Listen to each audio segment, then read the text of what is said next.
letu hatungeliweza kuwepo asubuhi ya leo. Sikia tu vizuri, ambia Bwana anastahili, ambia Bwana yeye ni mwema, ambia Bwana yeye anatawala. Bali huu Mungu ametuleta, yeye ni Ebeneza. Jina lako Bwana litukuzwe, jina lako lipewe sifa. Adhama na heshima Bwana tunakurudishia wewe Immanueli, kwa sababu Bwana ya umbali na kibali ambacho Bwana umetupa. Uhai umetupa asubuhi ya leo Bwana wa majeshi. Hatuchukui neema hii bure Mungu wa majeshi. Tunakushukuru Bwana, tunasema ni asante. Asante kwa upendo, asante kwa uzima, asante kwa baraka, asante kwa ulinzi wako, asante kwa neema yako Bwana. Asante Baba, ni kwa sababu ya upendo Bwana wa majeshi kwa maisha yetu. Jina lako Baba litukuzwe, jina lako Baba litukuzwe, jina lako Baba lihimidiwe. Wewe ni Mungu unayeweza, wewe ni Mungu unayetawala, wewe ni Mungu unayeinua mkono wa Israeli. Baba, ibada hii inapoanza Bwana wa mabwana, tunakualika Jehova ukachukua usukani, tunakualika Bwana ukatuongoze, tunakualika Bwana ukasimame pamoja nasi, tunakualika Baba ukatamalaki mahali hapa. Ni kwa sababu Bwana sisi ni watumishi wako Bwana, utukufu na heshima zitakurudia. Ni kwa sababu ya mambo mazuri ya ajabu. Jina lako Baba lipewe sifa na adhama. Asante kwa kila nafasi Baba. Asante Mwokozi. Asante leo Baba. Asante kwa kila kipindi Baba. Na ni katika jina la Yesu Kristo tunaabudu. Jamani, tumshangilie Bwana Yesu kwa makofi mazuri kwa Bwana. Makofi mazuri, makofi ya juu kwa Yesu. Tusimame kwa miguu yetu tuweze kumkaribisha askofu.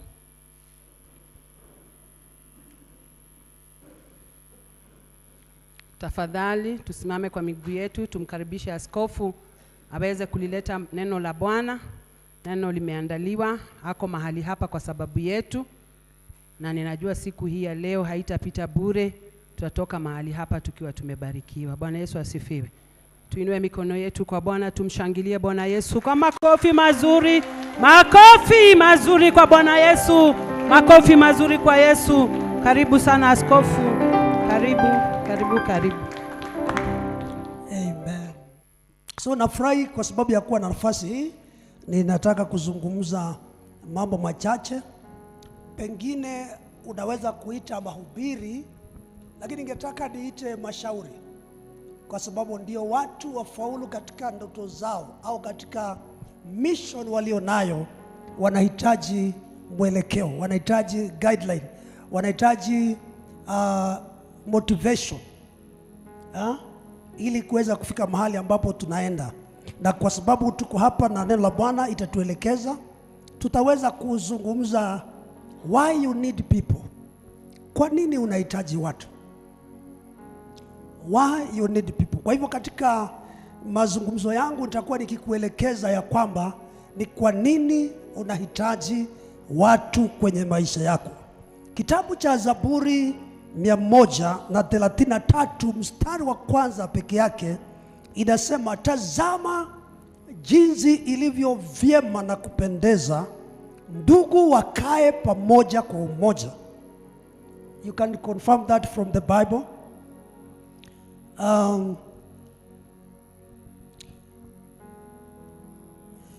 Behold how good and how pleasant it is for brethren to dwell together in unity.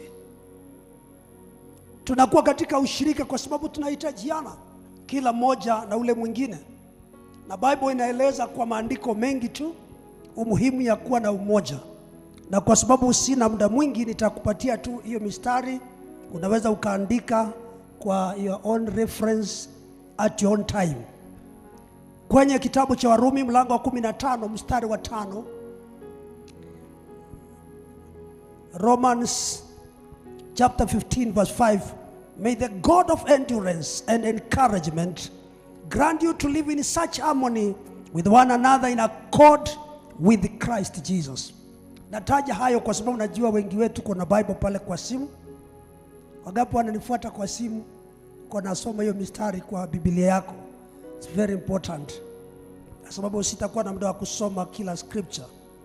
Romans chapter 15 inasema, may the God of endurance and encouragement grant you to live in such harmony with one another in accord with Jesus Christ. Amen. So haya yote yanazungumzia umuhimu ya kuwa na umoja ama umuhimu ya kushirikiana. Hiyo ni my introduction. Katika Romans chapter 12 verse 16 inasema, live in harmony with one another. Do not be haughty, but associate with the lowly. Never be wise in your own eyes. Haya maandiko yote na mengine mengi tunaweza kusoma, inaonyesha umuhimu wa kwamba sisi we need one another. Tunahitaji kila moja na ule mtu mwingine katika maisha haya ambayo Mungu ametupa na kutujalia kuweza kuishi. Sasa ninaenda kutaja sababu kamili kwa nini unahitaji kuwa na watu. Why you need to have people in your life. Point number 1. Mungu hujibu maombi yetu kupitia watu. Kwa nini tunahitaji watu? Kwa sababu hawa watu ndio Mungu anatumia akijibu maombi yetu. Praise the Lord. That is number 1. Kwa nini tunahitaji watu? Kwa sababu Mungu anatumia watu kujibu maombi yetu. Sisi zote tumekuja hapa asubuhi ya leo, mbali na ushirika huu tuko nao, kila mmoja wetu ako na mahitaji mbalimbali.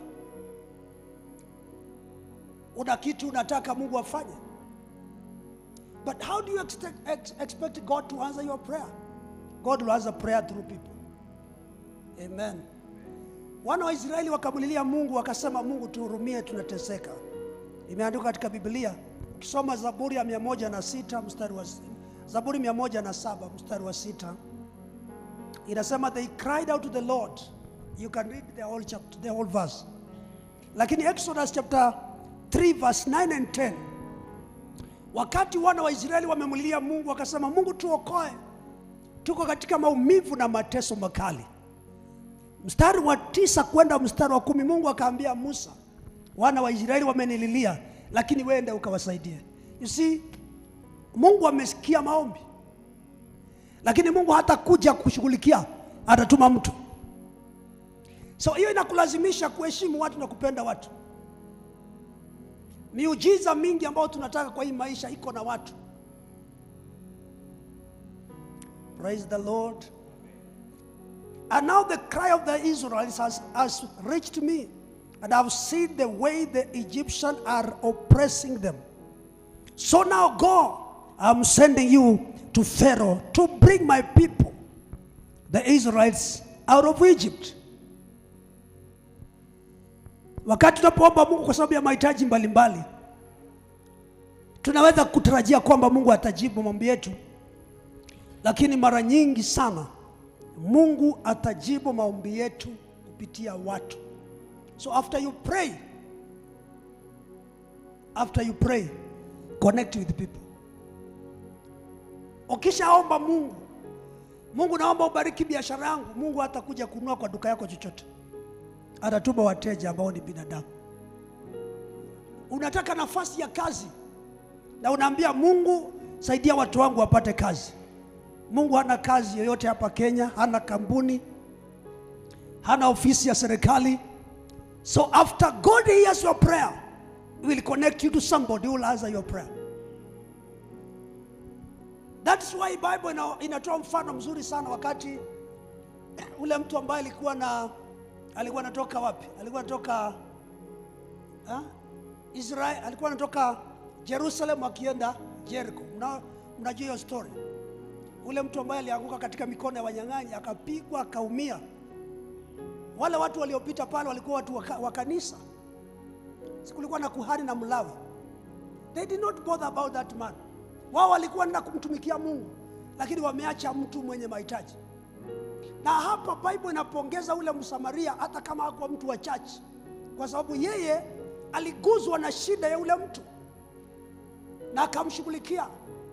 Na hii ndio kwa sababu tuko na kikundi kama hii ya Sanyasanya, kwa sababu tunajua ya kwamba inawezekana Mungu atajibu maombi yako kupitia hii kikundi.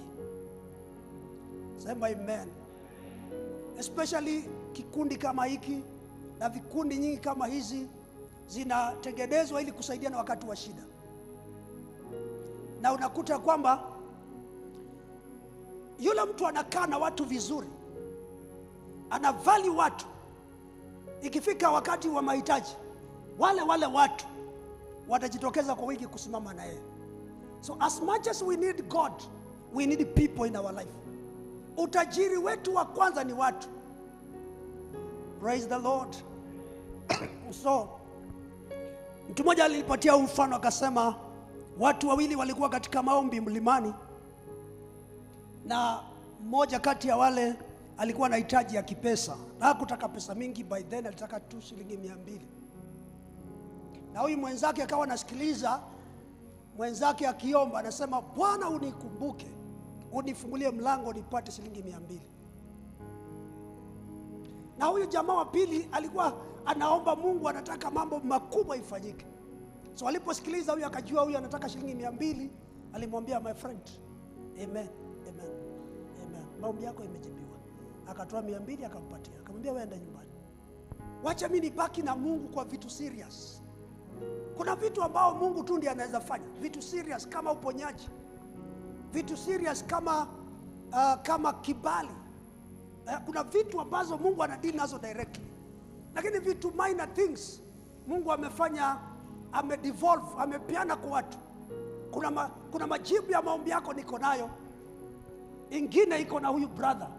Huyu tu vile unamwona suti nyeusi, ako na majibu ya watu. Hallelujah. Bwana Yesu asifiwe. So sometimes tunakimbia kwa Mungu na tumeacha majibu ya maombi yetu kwa neighbor. Mmoja alienda kwa mganga, alikuwa amekosana jirani yake, akamwambia, nataka unisaidie niue jirani yangu. Na yule mganga akamwambia, ni sawa, nitakupatia dawa.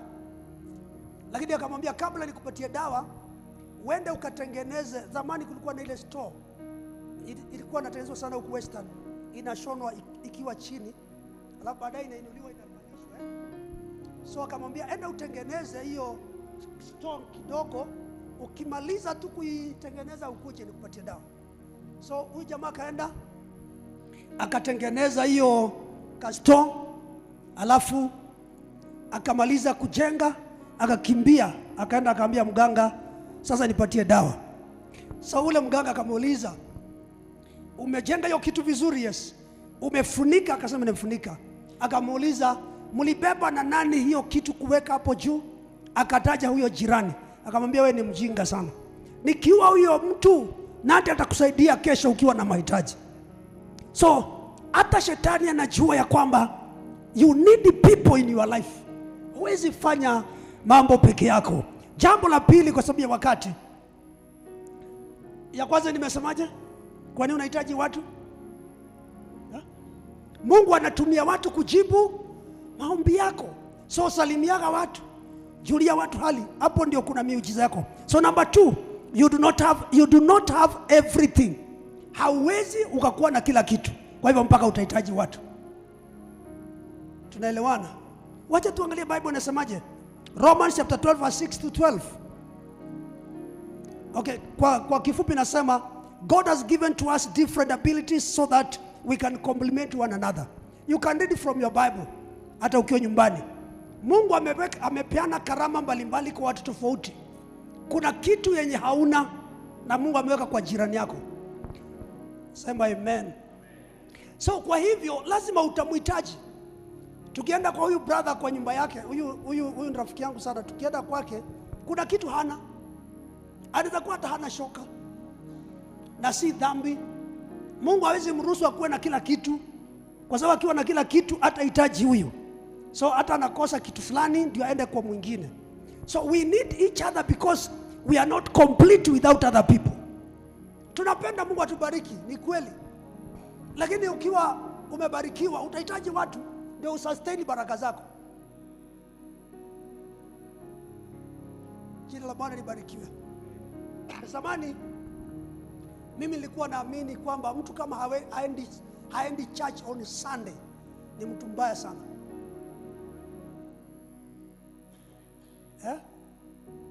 Nilikuwa nasema kila mtu aende church, lakini nikabadilisha maombi. Siku moja nilikuwa nataka kwenda kuhubiri Webuye on Sunday.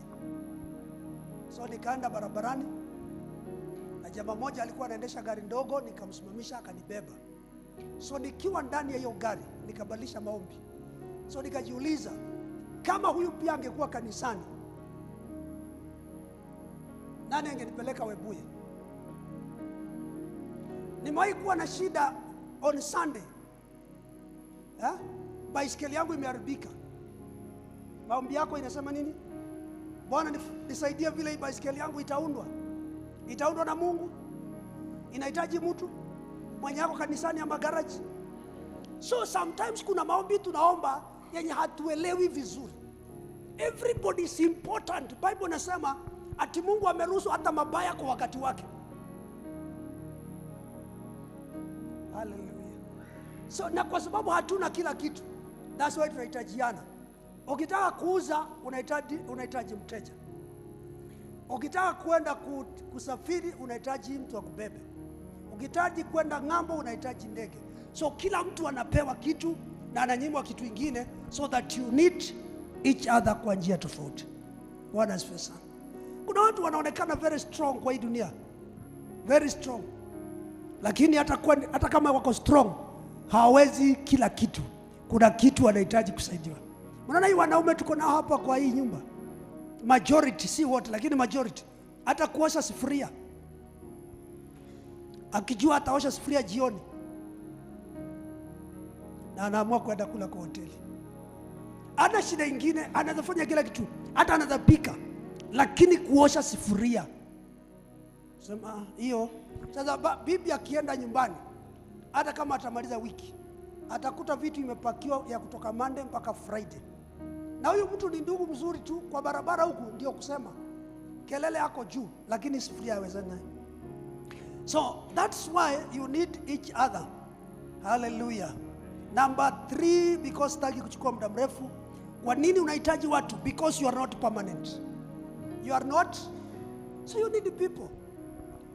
Kama wacha nisome mstari, this one is very good. Genesis chapter 47 verse 7 to 10. And Jacob said to Pharaoh, the years of my pilgrimage are 130. My years have been few and difficult, and they do not equal the years of the pilgrimage of my fathers. Yakobo ameenda kwa Egypt, Misri, baada ya Yusufu kupata kibali kule, mnajua story. Na sasa baadaye si kumekuwa na njaa, na Yusufu ameambiwa walete familia yao yote. So amekuja na baba yake, amekuja na watu wao wote. So Farao alimheshimu sana baba ya Joseph. Kwa nini? Kwa maana yeye ndiye aliyokuwa nchi wakati wa shida. So akamwita State House wazungumze. Akamuuliza, mzee uko na miaka ngapi? Akajibu akasema, miaka yangu ni kidogo sana, ni miaka 130, kwa maana haifiki miaka ya mababu zangu. Anaambia Pharaoh ya kwamba I will be leaving very soon. Nitaondoka hivi karibuni.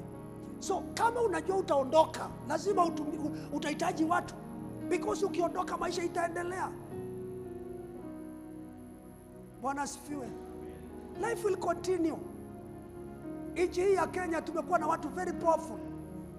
Since independence tulikuwa na mzee Jomo Kenyatta, very powerful. Huyo ndio president wa kwanza tulijua Kenya. Ndio mara ya kwanza nchi inajitawala, na aliheshimika kweli. Nyanya yangu alikuwa moja kati ya wale walikwenda kumwimbia, anainua mkia ya ng'ombe. Wale walimuona ni wachache kwa hii generation, lakini hayuko tena. He was like God to people, but he died, is no more. Na kama huwezi kujua ati kwamba maisha itaendelea, ndio unaona mtu anaishi na kiburi, hajali watu, anafikiri ataishi milele. Our time is too short. Wengi wenyu hapo, kwa sababu nawajua, ni juzi tu mlikuwa wasichana wadogo. Ukiongelesha unainua mabega. Juzi tu kama miaka 20, 15. Sasa hiyo ni kuhu. Ukisikia umeitwa kuhu, ujue ya kwamba they are pushing you to the grave. Not many years from now.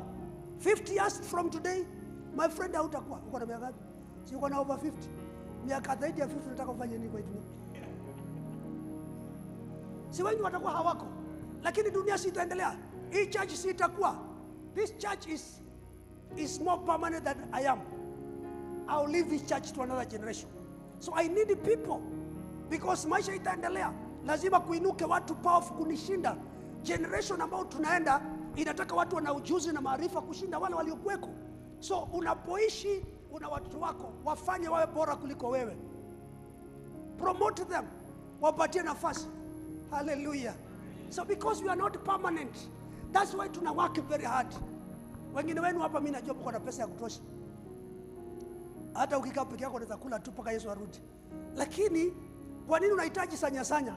Kwa sababu you are not permanent. Si ndio? So unahitaji watu wengine ambao wanaweza kukusaidia hapo mbele kwa mambo moja mbili. So that's very important. Unasoma hiyo mistari peke yako baadaye. Na kwa sababu ya itakuwa ya baraka sana. So mtu mmoja alikuwa naomba. Alikuwa naomba ama alikuwa anashukuru? Huyu mtu ambaye alilima shamba ikazaa sana. Unakumbuka hiyo story? Alafu akasema, sasa nafsi yangu, umefanya kazi ya kuchosha miaka mingi. Sasa nitavuna hii mashamba niweke mavuno kwa store. Alafu nitaambia nafsi yangu, sasa kwa sababu umechoka miaka mingi, sasa ukae utulie ufurahi. This man is thinking about himself. Hata haongei juu ya watoto yake, haongei juu ya ukoo, haongei juu ya neighbor. Mungu akamwambiaje? Usiku wa leo, before hata usiage gorogoro moja ya mahindi, roho yako inahitajika nyumbani. And because we are not permanent, tukae na watu vizuri, kwa maana kesho hujui nini kitatokea. Si ni kweli? Mambo si ubadilika. Tulikuwa na mhubiri mmoja kule Kisumu, mzungu, alikuwa kiwete, lakini hakuzaliwa kiwete. Alipata ajali, kijana yake alikuwa amembeba, akaanguka na gari, akawa kiwete miguu yote miwili. So kinyi alikuwa anaweza kufanya zamani, hakuwa anaweza kufanya. And the people you see around you are very important, I tell you. Hawa ndio watu wanaweza kukuokolea. Hawa ndio watu wanaweza kusaidia.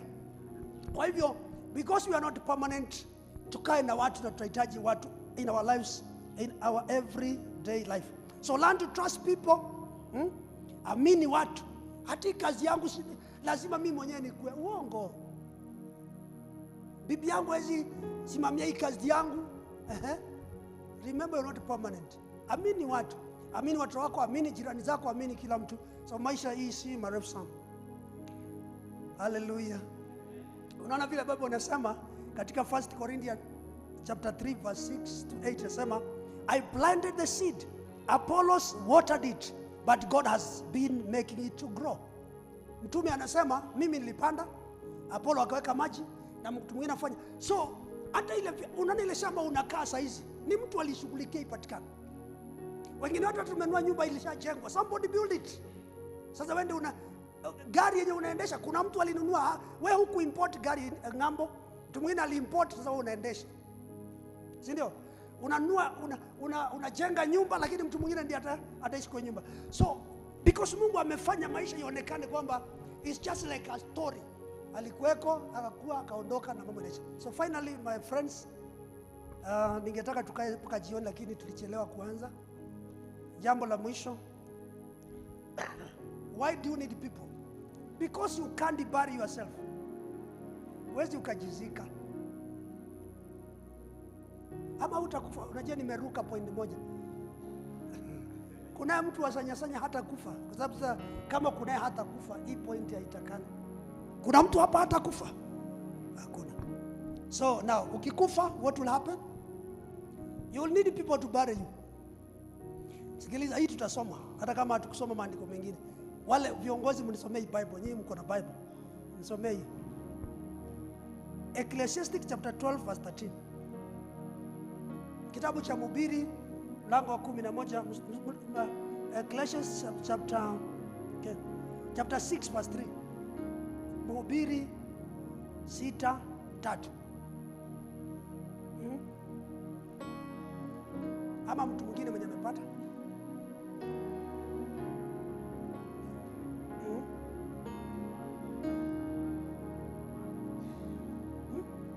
A man may have 100 children,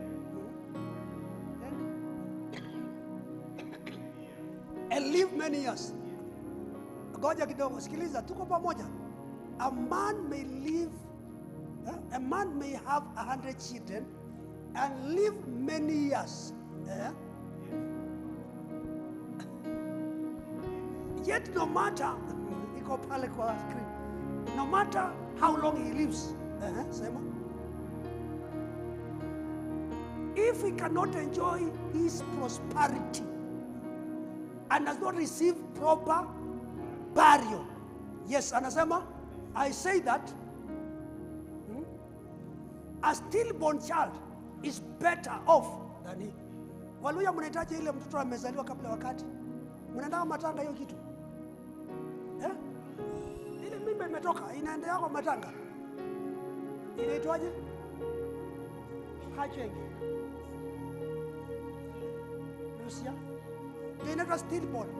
Yani alikuwa mtoto lakini ametoka mapema, hatuhitaji mazishi. Sasa angalia hapo, hii ni hii kila mtu aende naye kwa kichwa. Inasema a man may have 100 children, watoto 100, live many years, yet no matter how long this man lives, if he cannot enjoy his prosperity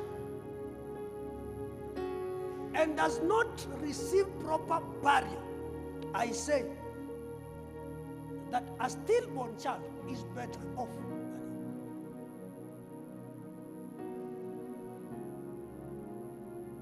Masikia vile nimesema,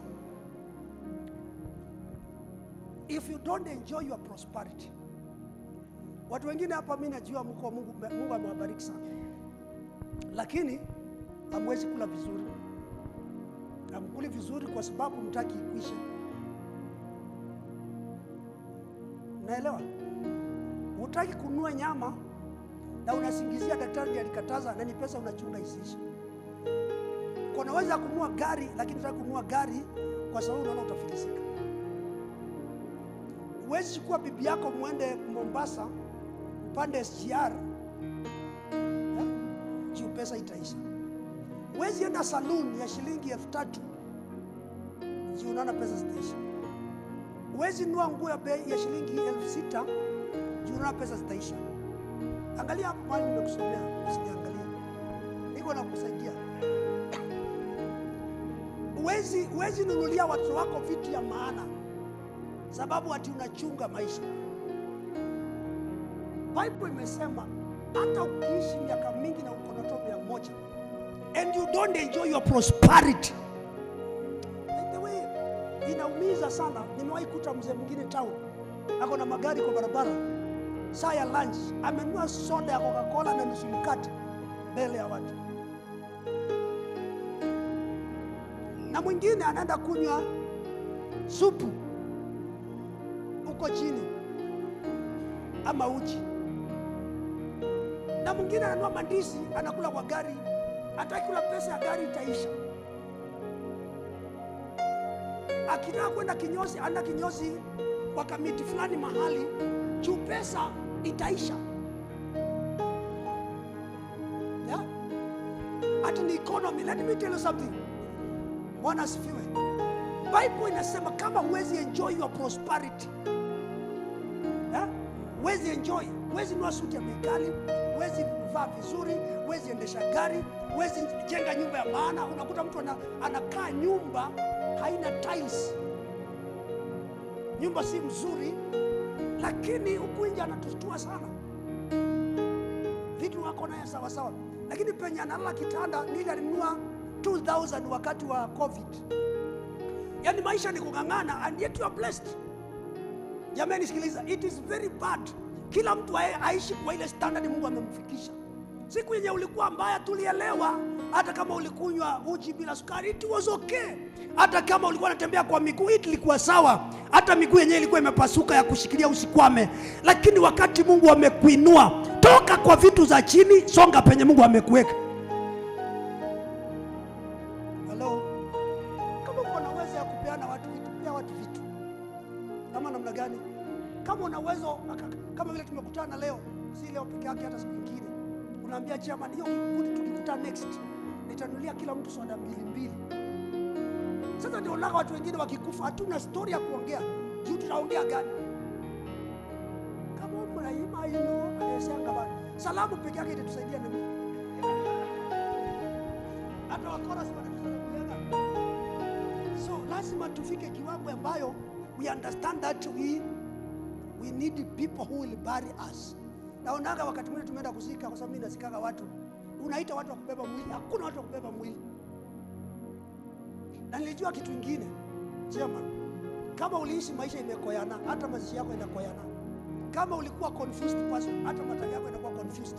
Tunataka uchaguliwe chairman, kila mtu anakataa. Nobody wants to associate with you. Ukiweka WhatsApp group, unatoa pesa yako peke yako na bibi yako na mtu mmoja, hakuna mtu mwingine anatoa. Na unaona baada ya siku mbili wame left. Because hata wewe pia ulikuwa na left, wana ku left. So because you will die, you need what? You need people, because they will bury you. Sindio? Hallelujah. Bwana asifiwe. Mimi najua nimesaidia mtu mmoja. Yeah? At least mtu mmoja. Sasa nimalizie ile inaitwa conclusion. Hallelujah. Hao watu tumesema unawahitaji, wako na timeline. They can only help you up to certain place. Marafiki hao wote na hao watu tumesema ni wazuri, watakusaidia, wataconnect kwenda biashara, watakusaidia kujenga, utapata bibi ya kuoa, utapata basakwa na bakoki na senge. Lakini destination yao na wewe kwa kaburi, naachana. Hata kama mlipendana vizuri, mwisho wenu ni kwa kaburi. Ama namna gani? Yes. Mtu mmoja alikuwa anapenda mtu sana, walipozika akaingia ndani ya shimo akakalia jeneza. Sasa watu wanajaribu kuambia si utoke bwana. Toka bwana. Atoki. Sasa masaa yanaenda, unajua kwa matanga kuna fujo. Wanamwambia ndugu, toka bwana, tuzike hii mtu. Atoki. Sasa unajua watu wanampembeleza, ikakaa 2 hours. Sasa mtu mwingine mlevi akatokea. Akauliza mbona muziki hii mtu? Akasema kuna mtu bwana, akachukua kijiko, akasema wacha nioshe. Alipotupa vijiko 2. Jamaa alichomoka, hata hakukaa kwa hiyo matanga. Kumbe watu wako serious, wanaweza nifunika. So let me tell you something. Hii watu wazuri wanakuita yaya, senge. Zamani kulikuwa na sweetie na masweet. Hiyo yote mnamaliza nia kwa kaburi. Kaburi kifika wanakuacha. So what do we do? Sikiliza, Proverbs chapter 18 verse 24. Inasema aje? Kama inaweza kuwa kwa screen isome hapo. Alafu ndio tuombe, tumebarikiwa, asante. Proverbs 18:24. One who has unreliable friends soon comes to ruin. Waje nisome yangu. Nafikiri nasema kama hiyo ingine. Inasema one who has unreliable friends soon comes to ruin. Alafu inasema but there is a friend who sticks closer than a brother. Sema amen. Ajifanyia marafiki wengi. One who has unreliable friends soon comes to ruin. But there is a friend who sticks closer than a brother. A friend. This friend is very important. Tukimalizana kwa hiki kundi ya sanyasanya, enda nyumba ya Mungu. Sisi tutakuja tu kwa kamati. Si ndio tusema? Tutatoa mchango wetu kama sanyasanya. Mnatoka 20 ama 30 ama 40, tutoe. Kama ulikuwa mzuri, tutakupea kitu, tutapea watu wako kitu kidogo. Lakini swali ni kwamba wewe unaenda wapi? Where are you going after that? Sanya tumekusanya. Unajua maana kusanya? Tumekusanya, tukakusanya kwa mshimo. Then where are you going? Maana sisi tutarudi kwa shughuli zetu. You need a friend, and this friend is Jesus. Ukiwa na Yesu Kristo, sisi tutakusaidia mahali tutafika, tutakuachia Yesu. Haya, huyu Yesu atakubeba mpaka mkono wa kuume wa Mwenyezi Mungu na utaishi maisha ya furaha. Sisi tukishamaliza kuimba nyimbo, next thing tunafanya ni kwenda kukula, si ndio? Hata kuna watu wengine wakiimba wanakuwa wameshika sana. tuonane milele, tuonane bandarini kule. Na anangojea kikundi ya Tanzania kuliaka mali special. Lazima tuulize mapema, chairman hali ile wapi? Sasa tunaimba tuonane, lakini tuonani saa hii kwanza tukakule vitu. So before we leave you, make connection with Jesus Christ. Kwa maana ukiwa na Yesu, maisha yako haitapotea. Mungu awabariki watu wa Sanya. Mungu awape neema, apanue mipaka yenu, awafikishe mahali mnatamani katika jina la Yesu Kristo. Hallelujah. Ningetaka tusimame ili niombe, alafu itakuwa ni baraka sana in Jesus name. Ninauliza tu funge macho yako, kwa sababu maisha ya mtu ni ya binafsi. Funga macho yako na ujiulize hili swali. Jiulize hili swali ukiwa umefunga macho yako. Mungu anajibu maombi yako kupitia watu. Je, uhusiano wako na watu uko namna gani? Hauna kila kitu. Kuna vitu unahitaji kutoka kwa watu. Unachukuliaje watu? Jambo la tatu, wewe si wa kudumu, na ujue pia utahitaji watu watakao kuzika. Lakini wanapokuzika, kuna rafiki ambaye hata kuacha hata wakati utakuwa mahali peke yako kwenye kaburi. Jitengenezee njia yako na Bwana. Hata kama sitakuuliza leo, lakini unaweza kujiuliza ukasema, Bwana niokoe, nipe ushirika mzuri pamoja na wewe. Baba, nakushukuru katika jina la Yesu Kristo kwa nafasi na wakati umenipa kuzungumza na wapendwa wenye ushirika huu wa Sanya. Na mimi Bwana naomba wabariki, naomba Bwana walinde. Hili neno ambalo nimezungumza katika maisha yao liwe ya baraka kwao. Utawainua, utawasaidia. Wamekuja pamoja Mfalme wakiwa na malengo na shabaha. Ninaomba kwa jina la Kristo wasaidie hawa viongozi. Wamefanya kazi kubwa Bwana kwa siku hizi zote. Hawakulala usingizi, hawakuchoka. Wametumikia hawa watu bila kuchoka. Wape nguvu na afya na uwezo wa kuendelea kutumika. Na kila mmoja ambaye ni mwanachama wa ushirika huu, umbariki, umlinde, umsaidie na umuhifadhi kwa kuwa ni Bwana. Ninaomba hili ombi moja Bwana Yesu, upate nafasi katika maisha yao, ili walinde, wasaidie na wahifadhi, waishi maisha makamilifu, wapate baraka na uzima wa milele. Ninakushukuru kwa kuwa ni Bwana. Ninakemea nguvu zote za giza, kila mipango ya shetani ya kuvuruga maisha yao, ya kuwaletea magonjwa, ya kuleta vifo ya mapema, ya kuleta aibu kwenye biashara na kuleta madharau katika maisha ya kila siku, na ikemea kwa jina la Yesu ishindwe. Bwana wabariki, walinde na watendee mema, kwa jina la Yesu Kristo aliye Bwana na Mwokozi tunaomba. Amen. Amen. Asanteni sana. Mungu awabariki na aweze kuwatendea mema.